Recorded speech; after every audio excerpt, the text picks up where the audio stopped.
സരോജിനി, എനിക്കിനി വയ്യ. നീയും എന്നെ ഉപേക്ഷിച്ച് പോയതിനു ശേഷം ഇനി ഞാൻ ആർക്ക് വേണ്ടിയാണ് ജീവിക്കുന്നത്?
സ്വന്തം മകൻ അച്ഛന് നേരെ വധഭീഷണി മുഴക്കുന്നത്, താലോലിച്ച മകൾ വേറൊരു മതത്തിൽപ്പെട്ടവനോടൊപ്പം ഒളിച്ചോടി പോയതും ഏതൊരു അച്ഛനാ സഹിക്കാൻ പറ്റുക?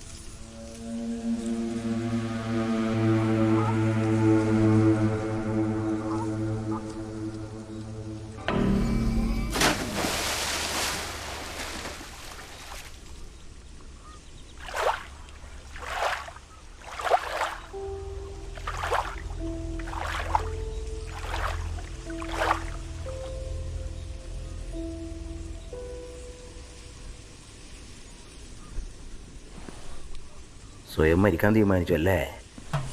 കുഴപ്പമില്ല, ഞാൻ നിങ്ങളെ തടസ്സപ്പെടുത്തുന്നുമില്ല. നിങ്ങൾക്ക് നിങ്ങളുടേതായ പ്രശ്നങ്ങൾ. പക്ഷേ ആ കല്ല്, അത് ഞാൻ തുണി തിരുമ്പം കൊണ്ടുവന്നിട്ടതാ. അതെനിക്കൊന്ന് തരാമോ? എനിക്ക് നിങ്ങളോടൊരു കാര്യം ചോദിക്കണമായിരുന്നു. എന്താണ് പ്രശ്നം? എടുത്താൽ പൊന്താത്ത പ്രശ്നമാണോ? പറയാൻ ബുദ്ധിമുട്ടുണ്ടെങ്കിൽ പറയണ്ട, ഞാൻ നിർബന്ധിക്കുന്നില്ല. ചോദിക്കുന്നതുകൊണ്ട് തെറ്റിദ്ധരിക്കരുത്. നാളെ ഈ കുളത്തിൽ നിങ്ങളുടെ ശവം പോകും. പിന്നെ ഈ നാട്ടുകാരെങ്ങനെ കുളിക്കും? നിങ്ങൾ അതിനെക്കുറിച്ച് ആലോചിച്ചിട്ടുണ്ടോ? അല്ലെങ്കിൽ മരിക്കാൻ പോണ നിങ്ങൾ എന്തിനാ അതൊക്കെ ആലോചിക്കണം അല്ലേ? ഞാനീ നാട്ടുകാരനൊന്നുമല്ല, പാട്ടും പാടി നടക്കണ മനുഷ്യനാണ്. ഈ കുളം കണ്ടപ്പോൾ എനിക്കൊന്ന് മുങ്ങിക്കുളിക്കാൻ തോന്നി, അത്രയേ ഉള്ളൂ. ഈശ്വരാ,